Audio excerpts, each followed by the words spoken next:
Everything changed on a regular Tuesday morning. People were getting ready for work, drinking coffee and looking at their phones. Then all the screens on Earth turned on at once.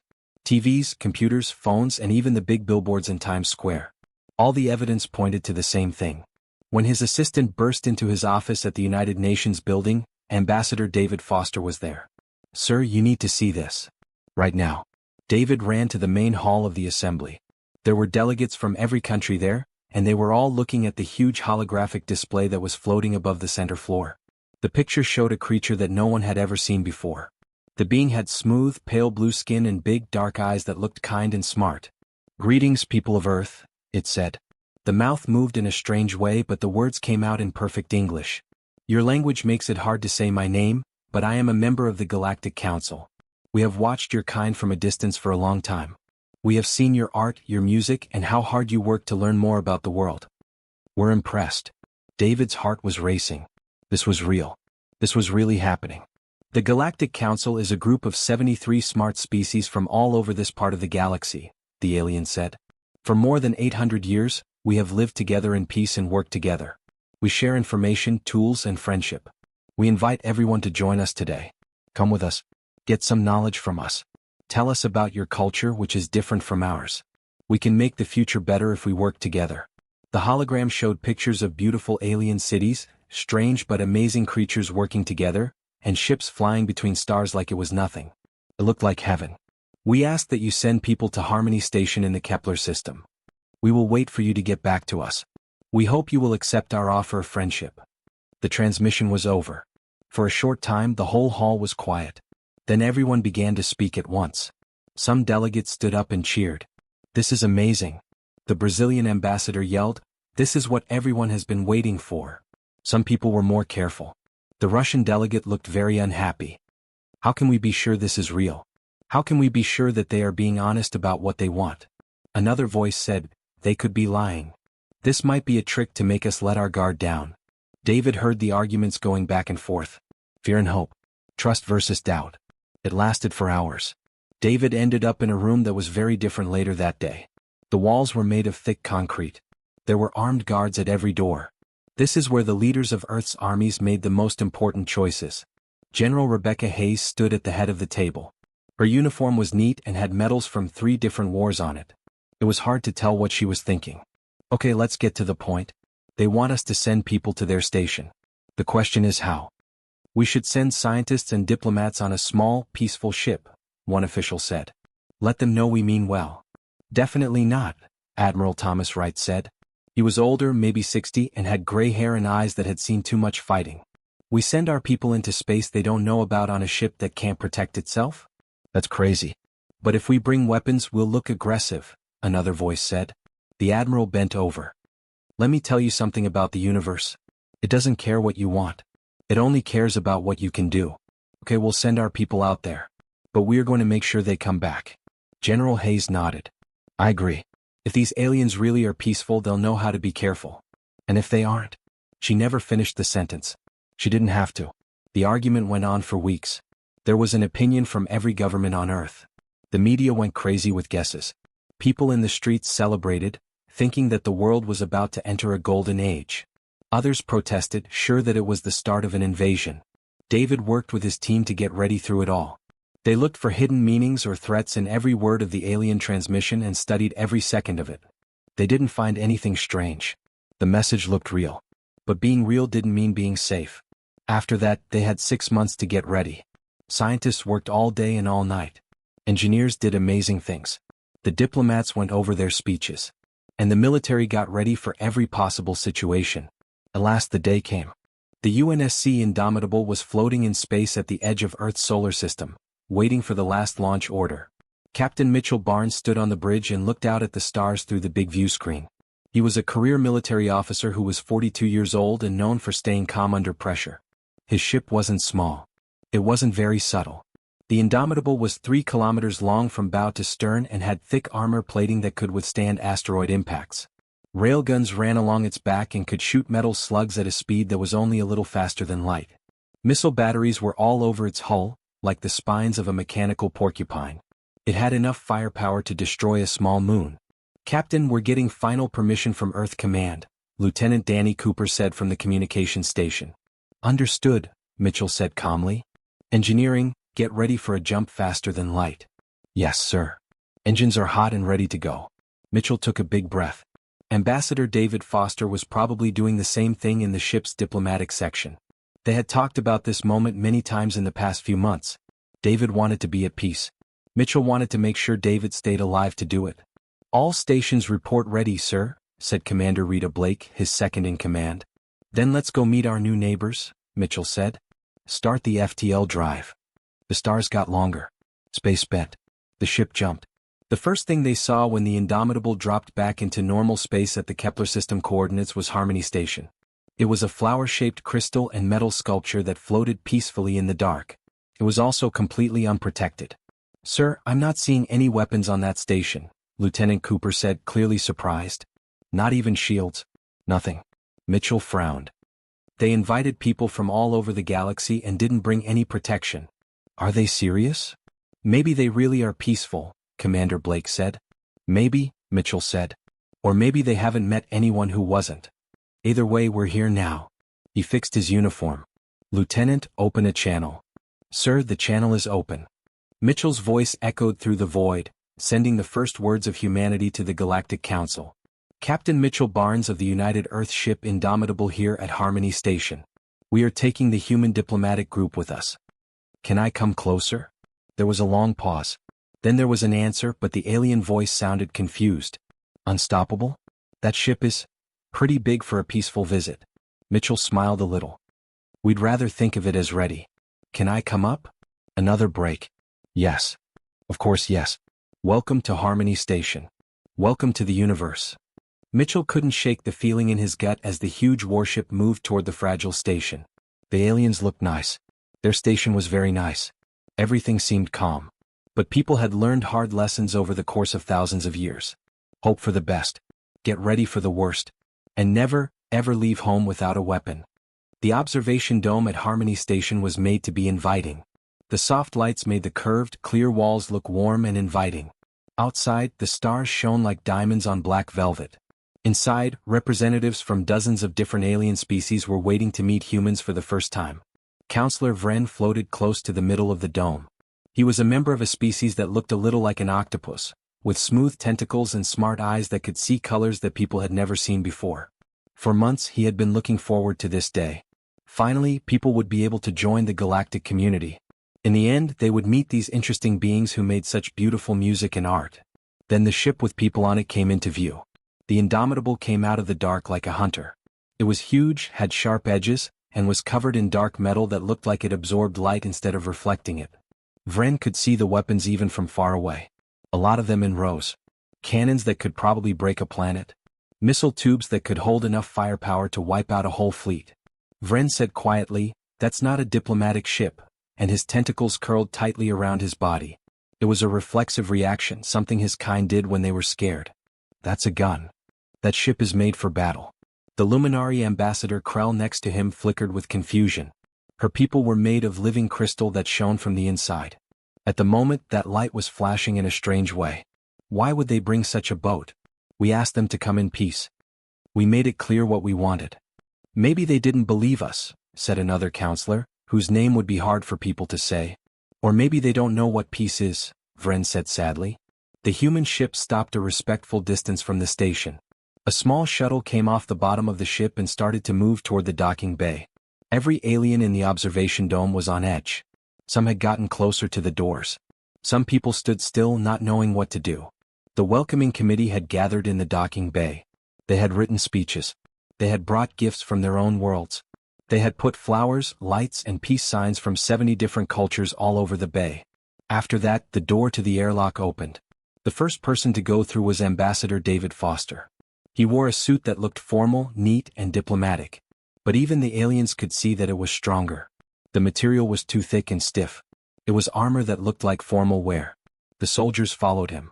20 people in full combat gear walked through the airlock in a straight line. Their armor was matte black and had equipment on it that the aliens didn't know what it was for but could guess. Every soldier had a gun. The guns were down, not aimed at anyone, but they were there. Very clear that it was there. Captain Julie Anderson was in charge of the security team. She was taller than most women, with short dark hair and eyes that never stopped moving, always looking for danger. Her hand was near her sidearm but not touching it. It was close enough that she could draw it in less than a second if she needed to. The committee of aliens that welcomed them stepped back. Some of them were shocked. Some people made sounds of distress that people couldn't hear. David saw how they reacted right away. He had been preparing for this for months by learning about alien body language and cultural norms. He knew they were scared, but he also knew that this had to be done. He stepped up with a friendly smile and offered his hand in the usual way for people to greet each other. Hello, respected counselors. I want to thank you for your invitation on behalf of all people. We are very happy to be here and look forward to learning more about the Galactic Council. Counselor Vren looked at the outstretched hand. His translator had to work extra hours to figure out what he was saying and doing. Finally, after some thought, he reached out with one tentacle and wrapped it around David's hand. Ambassador Foster, Vren said, and the translator's voice shook a little. We welcome you to Harmony Station. But I have to ask, you brought soldiers. Soldiers with guns. To a meeting for peace. David looked back at the Marines who were standing at attention behind him. Captain Anderson's face was unreadable and professional. The soldiers didn't move at all, but their eyes were busy taking in every detail of the station, figuring out where to shoot and spotting possible threats. David smiled at Vren and looked back at him. Of course we brought security, Councilman. We are definitely coming in peace. But we're ready in case someone else doesn't feel the same way. It's normal for us. Normal procedure? The crystal form of Ambassador Krell flickered quickly. We asked you to come in peace. We showed you our station and our technology. There are no weapons here. Why would you need them? Lieutenant Kevin Walsh stood next to Corporal Diana Roberts at the diplomatic party. He spoke in a very low voice, knowing that his helmet comm would pick it up for internal communication. Did you hear that? They don't have any weapons. They invited people from all over the galaxy who they didn't know and didn't bring any security. These people are crazy. He heard Diana's answer through his earpiece. I guess every galaxy has its own rules. Be on the lookout. David heard the conversation on his own comm link, but he didn't pay attention to it. He had to pay attention to the diplomacy. Counselor, I know this might seem strange to you, but your history is very different from that of humanity. We now know that having good intentions isn't always enough. Things can go wrong even when everyone means well. He pointed to the huge windows in the docking bay. You could clearly see the Indomitable through them. It looked like a dark mountain floating in space. That's the Indomitable, our main ship. She's here to make sure that these talks go well. Not just for our safety but also for yours. Vren's tentacles curled tighter. Our safety? Do you think we need to be safe? I think everyone could use some protection, David said carefully. How long has the galaxy been at peace, Counselor? 817 years, Vren said with pride. We haven't seen war in that time. We have learned to work together and talk things out to settle our differences. David nodded in agreement. That's amazing. Really. But 800 years of peace means that you haven't had to practice defending yourself for 800 years. What happens if someone who doesn't want peace comes? The aliens looked at each other. It was clear that they had never thought of this before. Captain Anderson moved forward a little bit. She spoke with respect but also firmness. With all due respect, counselors, you sent a message across the galaxy to a species you had never met. You told us where you were. You asked us to come over. And you did all of this without taking any steps to protect yourself. She stopped for a moment to let that sink in. We could have been anyone. We could have had any plans. You couldn't tell if we were friendly or hostile. And you didn't bring anything to protect yourselves with. Vren's translator was quiet for a moment as he thought. His voice was softer when he spoke again. We thought that any species that could get our message would be civilized, would be like us and peaceful. David said, that's beautiful, and he meant it. That's the kind of world we want to live in too. But wanting something and making sure it happens are not the same thing. Another alien came forward. This one was tall and thin, with skin that looked like polished copper. Are you saying you don't trust us, Ambassador?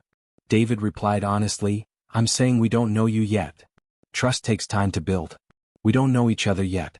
People who are very interested in you and want to be friends, but are still strangers. He looked at each of the aliens who had come together and made eye contact with them. You asked us to come in peace and we did. We want to be friends and work together just like you do. But we also want to make sure that everyone is safe while we work on building that friendship. That's what the Indomitable is for. That's what Captain Anderson and her crew are there for. Lieutenant Walsh watched the aliens take in this information. It looked like some of them got it.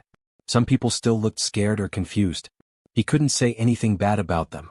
They probably hadn't seen weapons before and hadn't had to think about safety or defense. Must be nice, he said to Diana, living in a galaxy where everyone plays nice. Yes, Diana said, looking around the station's architecture and noting that there were no defensive positions or reinforced areas. But it also makes them easy targets. David kept talking to the council members, trying to calm their fears while still standing firm on what was needed to keep people safe. It was a hard balance to strike. He wanted them to know that people weren't violent, but he also needed them to know that people wouldn't be defenseless. Counselor Vren finally seemed to have made up his mind. His tentacles let go a little. Very well, Ambassador Foster. We don't fully understand your safety measures. But we understand that you come from a different place. We might have a lot to teach each other. David said with real warmth. That's exactly what we hope, Counselor. Captain Anderson couldn't shake the bad feeling he had as the diplomatic party moved deeper into the station, with the Marines keeping a protective formation around them. Yes, this station was very pretty. There was no doubt that the aliens were nice and real. But this whole place was a disaster waiting to happen. No guns. No shields. No rules for safety. They just blindly trusted that the universe would be nice to them. She had seen what happened to people who put too much faith in others. She had the scars to show it. It was her job to make sure the ambassador didn't get scars like that. And judging by the looks on the faces of her Marines, they were thinking the same thing. This was going to be an interesting meeting. The people had never seen a conference room like this before. The walls looked like they were made of living light, changing colors like a sunset that never ended. Small waterfalls went up instead of down, which didn't make sense but somehow looked natural. There was a faint smell of flowers in the air that didn't grow on Earth. There was soft music playing from nowhere, and the notes seemed to come from the walls themselves. The aliens had obviously worked very hard to make the space comfortable. There were soft spots made for creatures that didn't have legs. Floating platforms for people who didn't want to touch the ground. The temperature changed on its own based on where you were standing, making sure that everyone was comfortable. The people sat in a group near one wall and looked very uncomfortable. Ambassador David Foster tried to look calm, but Captain Julie Anderson could see that he was tense in his shoulders. The Marines were even worse. Lieutenant Kevin Walsh was on the edge of his seat and his eyes were always moving. He had already found 3 exits, figured out the quickest way to get to each one, and noticed that the decorative pillars could give him good cover in a fight. Corporal Diana Roberts sat next to him and did the same thing. It was a habit. Training that had been drilled into them until it became second nature. They were always ready for things to go wrong, even in a calm meeting room. Counselor Vren floated to the middle of the room. His tentacles moved in ways that were important to his kind, but the humans couldn't understand them. Before we start the official business, he said, I think we need to talk about something that bothers a lot of us. David stood up a little straighter. Of course, Counselor. What's on your mind? Your ship, Vren said simply. Your troops. Your guns. We asked you to come here in peace, Ambassador Foster. We let you into our home. But you came as if you were ready for war. We need to know why. The room went quiet. All of the aliens' eyes, no matter what shape they were in, were on David. A few people looked interested. Some people looked hurt, as if humanity's caution was a personal insult. David took a deep breath and took out his datapad. Can I show you something? I think it might help to explain. Please, Vren said. David turned on the holographic projector. There were pictures in the air above the middle of the room. The Earth is slowly spinning and is blue and green and beautiful. The pictures changed after that. The aliens were confused by the hologram that showed human history. But it wasn't the art and music that had been shown in the first broadcasts of humans. This was not the same. This was a fight. People in the past fought with clubs and spears. Knights in armor from the Middle Ages crashing into each other with swords and lances. Muskets firing in straight lines. Mud and blood filled the trenches. Tanks moving across fields. Planes dropping bombs. Mushroom clouds rising over cities. The pictures kept coming and they showed thousands of years of war in just a few minutes. It's not just people fighting people. The hologram showed people fighting nature itself.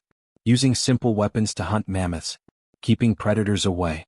Getting through plagues, famines, and natural disasters. David said softly, "This is Earth. This is where we live. And this is how we've made it through." The aliens were quiet and looked horrified as they watched the violent parade. David went on, "We've fought thousands of wars.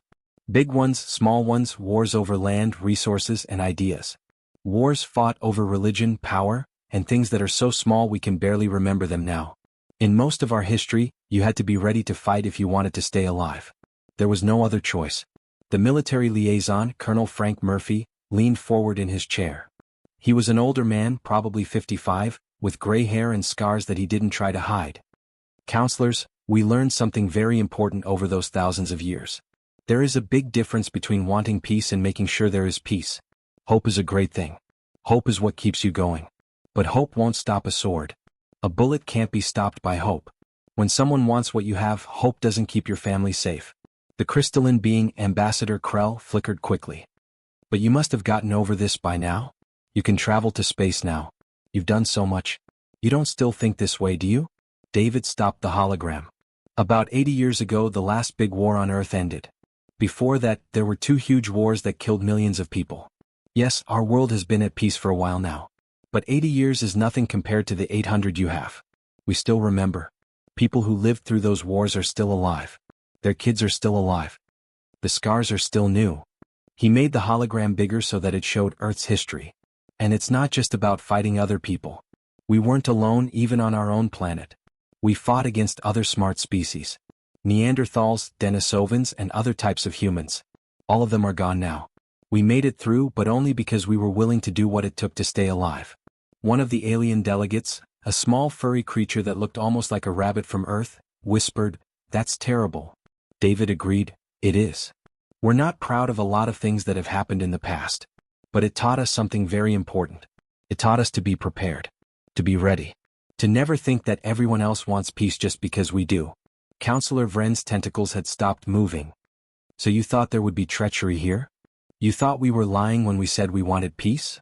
"No," David said firmly. "We came here looking for friends. But we were ready in case we were wrong." "There's a difference." Captain Anderson got up from where she was sitting by the door. A few aliens jumped back at the sudden movement. "Let me ask you something, counselors. For 800 years you've had peace. That's amazing. But what if someone who doesn't want peace shows up? What are you going to do?" The aliens stared at each other. Some of them looked like they didn't understand the question. "We would talk to them," Vren said slowly. "We would talk it over. We would find something we could agree on." Anderson pushed, "What if they don't want to talk? What if they just start shooting?" More awkward silence. "We would appeal to the council," said another delegate. "We would like to use mediation." "How long does that take?" "Well, the council has to meet, hear both sides, and talk about what the right thing to do is." "So at least hours," Anderson said. "Most likely days." "What goes on during those hours? What happens while you wait for help?" The aliens didn't know what to say. Lieutenant Walsh shook his head a little bit. He spoke softly, but everyone in the quiet room could hear him. "They've been safe for so long that they don't even know what danger looks like." David gave him a warning look, but it was too late. The aliens heard it. Some of them seemed upset. Some people looked like they were thinking. "You think we're naive," Vren said. It wasn't a question. "I think you're lucky," David said carefully. "You've made something very nice here. A society built on trust and working together. That's what people have been trying to do for thousands of years. But luck and being ready are not the same thing." The head scientist of the human delegation, Dr. Nicole Patterson, adjusted her glasses and spoke for the first time. She was younger than the others, maybe 35, and her analytical mind saw patterns that other people missed. "Can I ask you something, Counselor Vren? Did you think about the chance that we might be hostile when you sent that first message to Earth?" "Of course," Vren said. "We talked about it a lot." "And what did you decide?" "We decided that any species that could get our message would have reached a level of technological and social development that made violence unnecessary. Basic. We thought you were above things like that." Nicole nodded slowly. "So you made a guess based on what you know. You thought we would think like you do." "Yes, well. But you didn't know that," Nicole went on. "You couldn't have known that. You sent a message to people you didn't know with your location and hoped they would be nice. You brought us here without a way to protect yourself if you were wrong. And you think we're crazy?" The room got very quiet. "Who's really being paranoid?" Nicole asked in a low voice. "Us because we get ready for trouble? Or you because you think it doesn't exist?" Colonel Murphy nodded in agreement. "Paranoia is the fear of things that aren't real. It's not paranoid to be careful about real threats. It's common sense." Vren's tentacles curled and uncurled, which the humans were starting to see as anger. Are you saying that the way we do things is wrong? That 800 years of peace means nothing? Not at all, David said quickly, trying to calm things down. Your work is amazing. We want the same thing. But hoping for peace and keeping the peace are two different things. You've been lucky that everyone you've met so far has the same values as you. We're just not as sure that luck will last forever. Anderson added with a small smile, we prefer to call it cautiously optimistic. There was another delegate who looked like they were made of smoke and light who spoke up. But when will it end? Doesn't it make peace impossible if you're always getting ready for war and expecting the worst? Isn't that a prophecy that will come true? David thought about it a lot. Maybe. But the other option is to not be ready when real danger comes.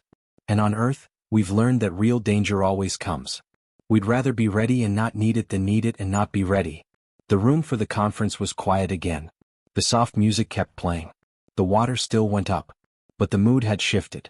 Both sides were starting to see how different they really were. Finally, Vren spoke up again. I think, he said slowly, that we have very different ways of looking at things. You have lived because you are strong. We have done well because we trust each other. Both have done their jobs in their own ways. Maybe, David said. Or maybe you've been trusting because you've been strong enough that no one has ever questioned you. And we had to be strong because we couldn't afford to be anything else. The Indomitable floated silently in space outside the conference room windows. A reminder. A sign of danger. People had come in peace. But they had made sure they could keep the peace, even if the galaxy didn't want them to. The alarm broke the silence in the conference room like a knife through butter. They were talking about trade agreements and cultural exchanges 1 minute. The next thing that happened was that everything turned red. Warning lights flooded Harmony Station, turning the beautiful hallways red. The comm music stopped suddenly, and a loud electronic wail took its place. It hurt the humans' teeth. They could see other ships near the station through the windows suddenly breaking up and scattering like scared fish. Warning, the station's AI said in a calm voice that somehow made everything worse. Unidentified ships coming in fast. There are multiple contacts. Hostile intent confirmed. Counselor Vren's whole body went stiff. His skin, which was usually a dark blue color, turned a sickly pale color that the humans instinctively knew was fear, even though they had never seen his kind before today. His tentacles curled up so tightly that they looked like they hurt. Pirates, he said in a low voice, and his translator made it sound like a curse. Oh no, they found us. The conference room was in a state of chaos. Some alien delegates jumped up from their seats and ran for the doors, while others froze in place and made sounds of distress that needed no translation. Ambassador Krell, the crystal being, flickered so quickly that she looked like a strobe light. The little rabbit-like delegate jumped under a table. Another alien just passed out and fell to the floor in a heap. David Foster was getting more and more worried as he watched all of this. There was panic here, but there was more than that. Things weren't organized. No plan. These people didn't know what to do. Counselor, David yelled, trying to be heard over the alarm. Counselor Vren. What are your plans for emergencies? Vren turned to him, and his big alien eyes were wide with fear. Protocols? We have to leave. We have to run away. The ships need to get everyone to the escape pods. Where is your security team? Captain Julie Anderson yelled. She was already standing up, with her sidearm drawn but pointing down. In a split second her whole attitude changed. The polite diplomat's bodyguard was gone. This was a soldier ready to fight. Security team? Even in his panic, Vren seemed confused by the question. We have people who take care of the station. We have doctors and nurses. We don't have. He didn't have to finish. Anderson got it right away. They didn't have any safety. There is no defense force. Nothing. Marines, get into defensive positions now. Anderson's voice cut through the noise like a whip. Walsh and Roberts, cover the main hallway. Peterson, go to that junction point. Nobody gets into this room without going through us first. The Marines moved right away, their years of training kicking in. Lieutenant Kevin Walsh was already running to the door with his rifle at the ready. Corporal Diana Roberts was right behind him. In just a few seconds they had set up a defensive ring around the conference room. Anderson yelled into her comm unit, Lieutenant Barnes, get the ambassador to the command center of the station. Safe place with the most protection. Forget that order, David said firmly. It was clear that he was scared, but his voice was steady. Captain, I'm not going to hide while people are in danger. Work with the command structure that this station has. Find out what we're up against. Anderson looked like she wanted to fight, but she had worked with David long enough to know when he had made up his mind. Yes, sir. Stay behind me. The Indomitable had been drifting in a standard patrol orbit above the station, and its crew was doing routine system checks. That changed in a split second. Alarms went off on the bridge of the warship. Before the first warning was over, Admiral Thomas Wright had already gotten up from his chair. Report. Lieutenant Commander Gary Palmer's fingers moved quickly over his tactical console. Sir, a lot of contacts just dropped out of FTL. 16 ships, all with military-grade signatures. They're going straight to the station. He stopped and ran the sensor data through the computer again to make sure he wasn't imagining things. Sir, the shields on the station aren't working. They aren't doing anything to protect themselves. Are their weapons not working? Wright asked. No, sir, and Palmer's voice showed that he didn't believe him. They don't have any guns. There are no weapons at the station. And sir, the council ships are pulling back. They're all running away. Wright felt a cold anger settle in his stomach. 16 enemy ships were heading toward a defenseless station full of civilians and diplomats, and the only military ships in the area were leaving them. Are they leaving our people behind? It looks like they are, sir. Wright shut his eyes for a second. He thought about what he had to do. His job was to protect the human delegation and gather information. Fighting unknown enemy forces wasn't part of the plan. It could cause a problem between stars. It could ruin the whole diplomatic mission. Then he thought about the ambassador down on that station. Captain Anderson and her Marines. The alien civilians who had welcomed them, even though they were scared of the weapons humans used. All of them were sitting there with no way to defend themselves as pirates closed in. His eyes opened wide. Not while I'm on duty. All hands get ready for battle. Sound the general quarters. I want this ship ready for battle in a minute. 3,000 crew members jumped into action during the Indomitable. Engineers changed the path of power to weapons and shields. Gunners put bullets into magazines for railguns. The fighter pilots ran to their planes. Damage control teams were ready. Every system and every person moved with practiced precision. Tactical, give me firing solutions on those pirate ships, Wright said as he sat down in his command chair. First, aim at the lead ships. I want to put them down quickly and hard to send a message to the others. Sir, the solutions are locked, Palmer said. We can clearly see all 16 targets. Communications open a channel to those ships, Wright said. Let's give them one last chance to leave.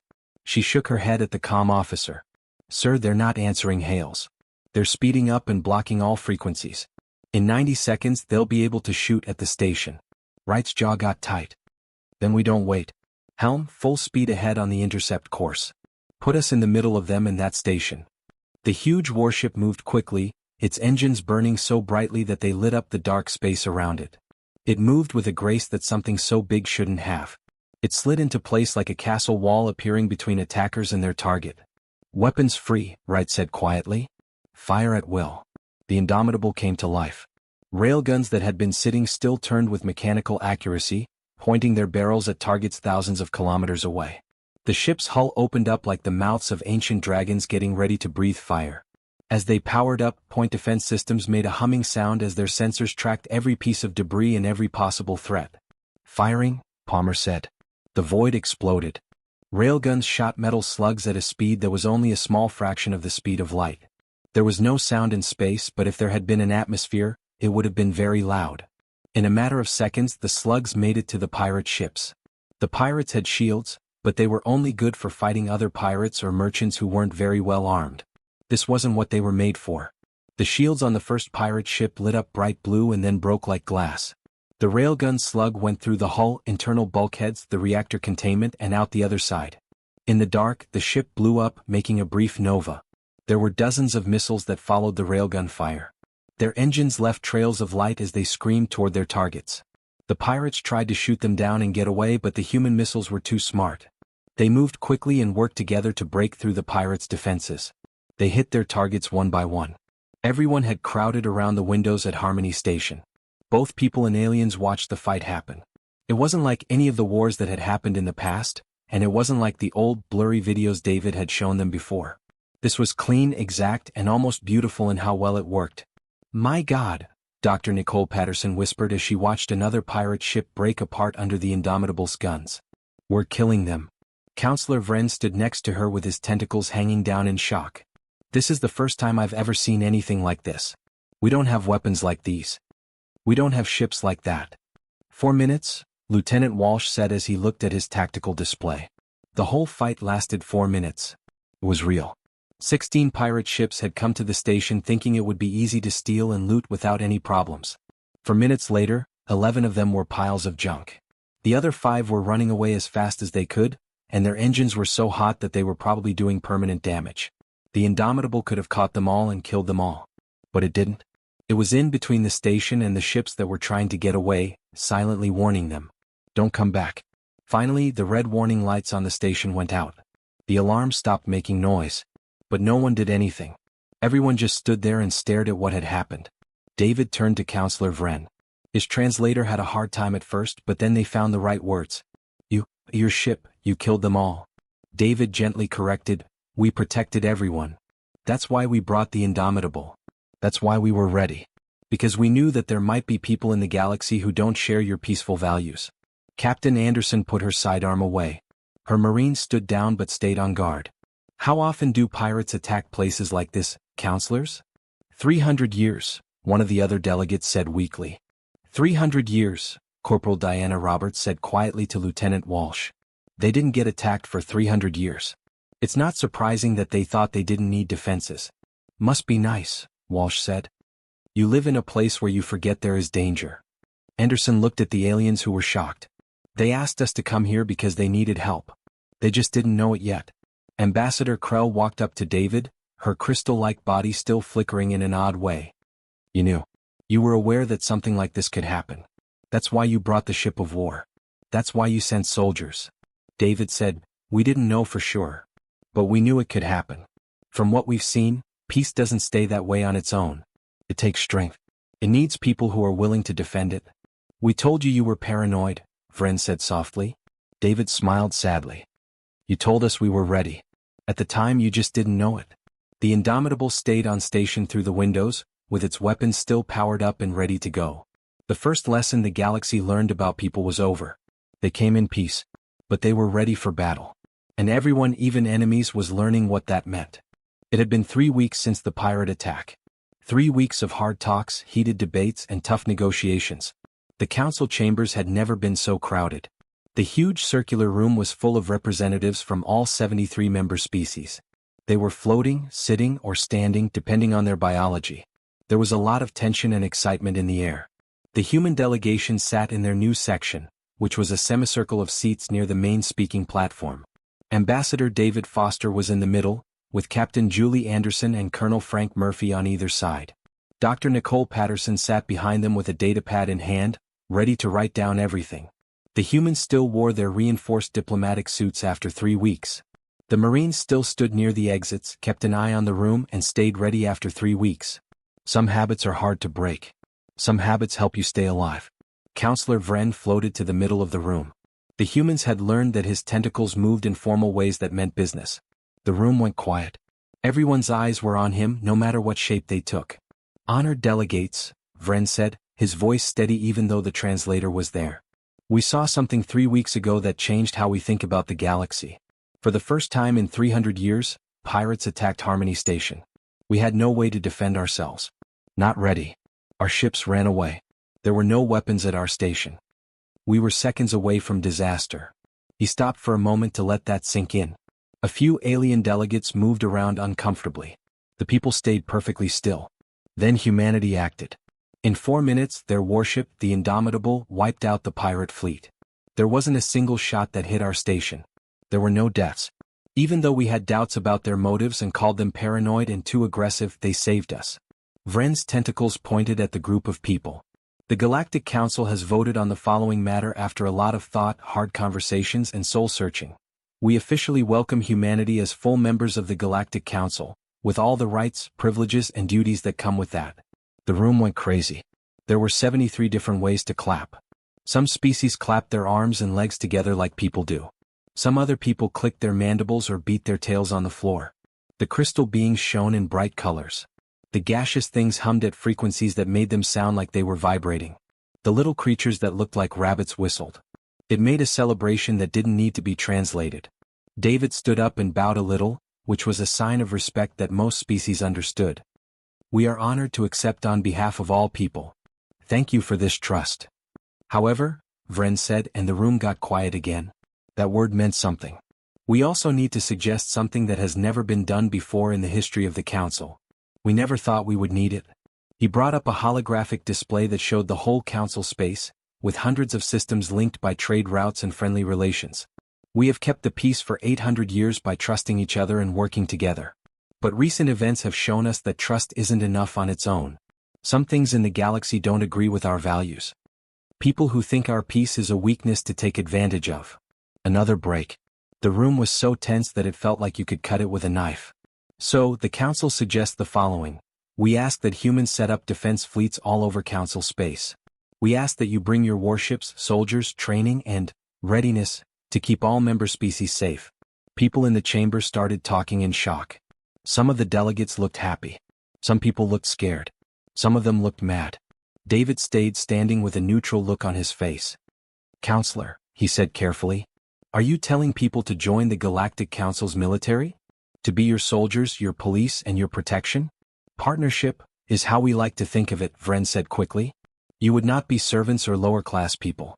You would be full partners in keeping the peace in the galaxy. We have what you need. Knowledge of the galaxy, advanced technology, and access to materials and systems. If we ever had it, you have something we lost a long time ago. We have the ability and the desire to protect what we've built. General Rebecca Hayes watched the events unfold from a safe military command center back on Earth through a holographic transmission. She stood with other high-ranking military officials, all of them watching this moment that would define humanity's role in the galaxy. Well, she said quietly to the officer next to her. Looks like people are now the galaxy's neighborhood watch. A hologram of Admiral Thomas Wright appeared in the council chamber. It came from the Indomitable, which was still in orbit above. Even as a projection, his image stood next to David, tall and scary. Counselor Vren, Wright said in a formal but not unfriendly voice. People accept this role. But we have rules. Some of the alien delegates were angry about that. They weren't used to negotiations that had conditions and demands. But Vren motioned for Wright to keep going. First, you let us train your people. Anyone who wants to learn, not just military people. Self-defense, emergency protocols, and basic combat awareness. Peace is great, Counselor, but being ready is what keeps it that way. We won't always be there on time. Your people need to be able to protect themselves. Second, Colonel Murphy said as he stood up, we need the power to act quickly in emergencies. We can't wait for council debates and votes if pirates attack or there is a threat. People will die during that time. We need permission to protect council space with any means necessary. Third, Dr. Patterson said, surprising everyone by speaking up. In these political talks, scientists usually kept quiet. This has to be a real partnership. Yes, we will share our defensive technology and training with other people. But we want to be able to use your medical advances, your scientific knowledge, and your cultural databases. We want to learn from you as much as you want to learn from us. An honest trade. There was a lot of talking in the council chamber. Delegates talking to each other, arguing with each other, and figuring out the pros and cons. Finally, Vren spoke up again.